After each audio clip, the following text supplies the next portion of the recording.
बिस्मिल्लाहिर्रहमानिर्रहीम। अस्सलाम वालेकुम।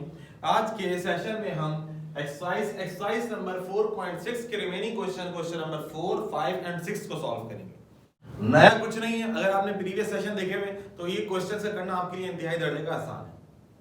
बेसिक से कुछ छोटे से कॉन्सेप्ट है वो इसमें सीखने का मौका मिलेगा, अदरवाइज तमाम स्टेप्स के वही सेम है।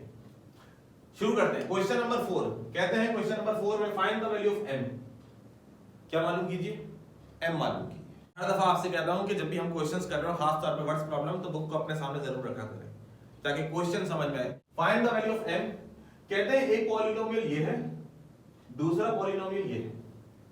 इन दोनों पॉलिनोमियल्स को जब डिवाइड करेंगे y-3 से, इन दोनों पॉलिनोमियल्स को जब डिवाइड करेंगे y-3 से, तो इनका रिमाइंडर सेम आएगा। पहले हमने py पहला वाला पॉलिनोमियल इसको डिवाइड करा y-3, तरीकेकार वही पुराना जो हम प्रीवियस सेशन में सीख कर आए। y-3 तो y की वैल्यू आ गई 3। फिर क्या कर देते हैं, इस एक्सप्रेशन में y की वैल्यू पुट कर दीजिए, my³ + 4y² + 3y - 4। y की जगह पर 3 पुट कर दीजिए। 3 का क्यूब 27, 27 का से मल्टीप्लाई करें 27 है, 3 का स्क्वायर 9, 9 4 जा 36, 3 3 जा 9 - 4। क्लियर?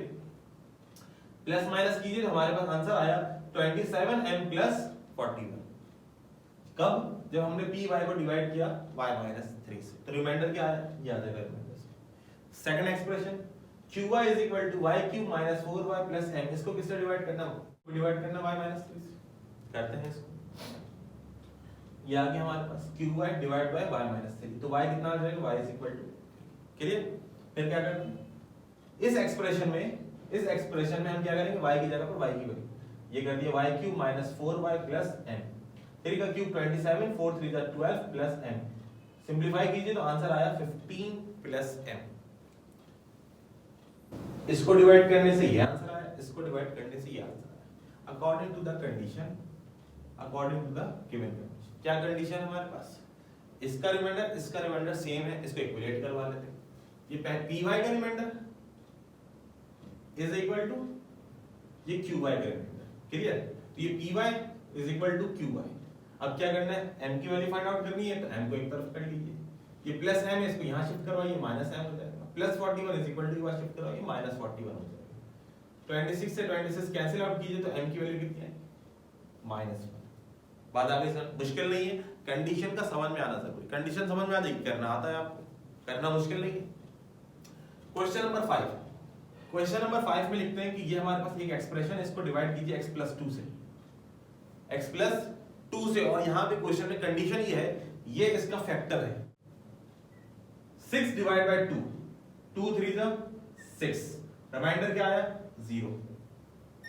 यहां मैं आपको क्या समझाना चाह रहा हूं, यहां मैं आपको ये समझाना चाह रहा हूं कि अगर इस एक्सप्रेशन का ये फैक्टर है तो इसका रिमाइंडर क्या आएगा, 0। इसका रिमाइंडर जो है वो 0 मिलेगा। दोबारा सुनिएगा, अगर जैसे ये एक्सप्रेशन है, लेट्स सपोज 6 है, ये क्या है 6, डिवाइड किससे करना है, 2 से, रिमाइंडर क्या आएगा, 0 आ जाएगा। देख लीजिए 2 3 या 6, क्या बचा हमारे पास, 0।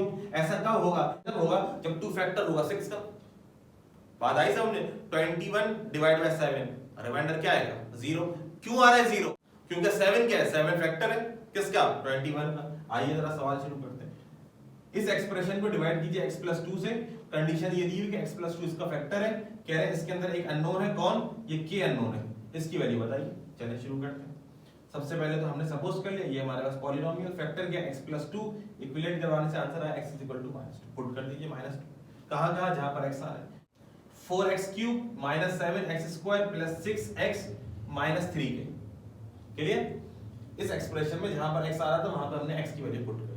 अगर पॉलिनोमियल एग्जैक्टली डिवाइड हो रहा है इस फैक्टर से, तो इसका रिमाइंडर क्या आएगा, विल बी 0, जैसे मैंने आपको यहां समझाने की कोशिश करी। बात आ गई होगी आपको समझ में, ये रिमाइंडर इसका 0 कब आ सकता है, 0 जब उसका फैक्टर हो। तो क्वेश्चन में लिखा हुआ x + 2 इसका फैक्टर है, तो इसका फैक्टर है तो ये रिमाइंडर क्या अपना आ जाएगा, यानी कि इस p - 2 की जगह हम क्या पुट कर देंगे, 0 पुट कर देंगे। क्लियर? बाकी क्या है, बाकी सब एज इट इज है। जो हमारे पास एक्सप्रेशन है, ये वाली एक्सप्रेशन, इसको हम सॉल्व करते हैं। -2 का क्यूब क्या हो जाएगा, -8, -2 का स्क्वायर क्या हो जाएगा, 4, 6 को -2 से मल्टीप्लाई करें -12, और ये -3। आगे इसकी कुछ नहीं करना, सिंपलीफिकेशन करनी है। -32, -28, -12, -3, इन सबको अगर ऐड करें तो आंसर आता है -72। क्लियर?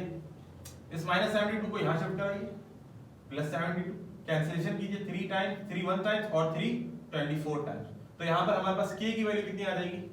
-24। k कितना आ जाएगा? -24। इस कॉन्सेप्ट को याद रखिएगा, अगर इस एक्सप्रेशन का ये फैक्टर है तो इसका रिमाइंडर 0 आएगा। इसको मुकम्मल तौर के ऊपर मैंने बेसिक इंट्रोडक्शन जो पहली क्लास थी उसके अंदर समझाया था। क्वेश्चन नंबर 6 कह रहे हैं r की वैल्यू मालूम कीजिए कब? जब इस एक्सप्रेशन को डिवाइड करेंगे y+2 से, और क्वेश्चन लिखते हैं कि y+2 इसका फैक्टर है। y+2 क्या है? y+2 इसका फैक्टर है, यानी कि इसका रिमाइंडर भी क्या पुट करेंगे? 0। आ गई बात समझ में? इस एक्सप्रेशन को डिवाइड कीजिए y+2 से। y+2 कौन है? इस एक्सप्रेशन का फैक्टर है। बात आ गई समझ? जब फैक्टर है तो इसका मतलब है इसका रिमाइंडर 0 आएगा। और दूसरा क्या मालूम करना है? r की वैल्यू मालूम करना है। कंडीशन दी हुई है, उस कंडीशन को इस्तेमाल करते हुए r की पहले वही तरीके का लेट पॉलिनोमियल हमने इसको सपोज कर दिया। फैक्टर क्या है? y+2, तो y की वैल्यू कितनी आ जाएगी? -2। इस y -2 कहां पुट करेंगे? इस एक्सप्रेशन में, यही करा है। py 3y², y की जगह -2 4r y -4r²। अब ये -2 का 0 क्यों आ गया? यही कंडीशन इस्तेमाल हुई, क्योंकि ये इसका फैक्टर है तो रिमाइंडर 0 पुट करेंगे, ये आ जाएगा 0। 2 का square 4 into 3 minus plus 8r -4r²। 3 को 4 से मल्टीप्लाई करें 12 plus 8r -4r² is equal to 0। यहां लिखें या इज इक्वल टू 0 इसके बाद लिखें, इससे कोई फर्क नहीं पड़ता। -4r² इज इक्वल टू के बाद शिफ्ट करा, ये 4r² plus 8r is equal to -8r plus 12 is equal to -4 common ले लीजिए इसमें से। यहां 4 मल्टीप्लाई हो रहा है, 0 से आके डिवाइड हो जाएगा 0 बन जाएगा।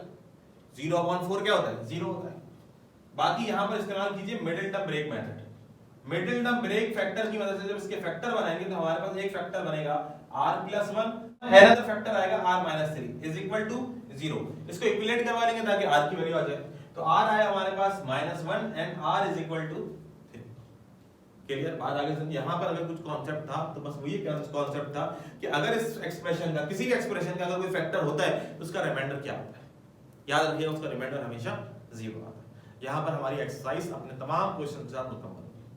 आज के सेशन में इतना ही, इंशाल्लाह फिर नेक्स्ट सेशन में न्यू एक्सरसाइज के साथ जल्द आपके सामने हाजिर होगा। अपना ख्याल रखिएगा। अल्लाह हाफिज।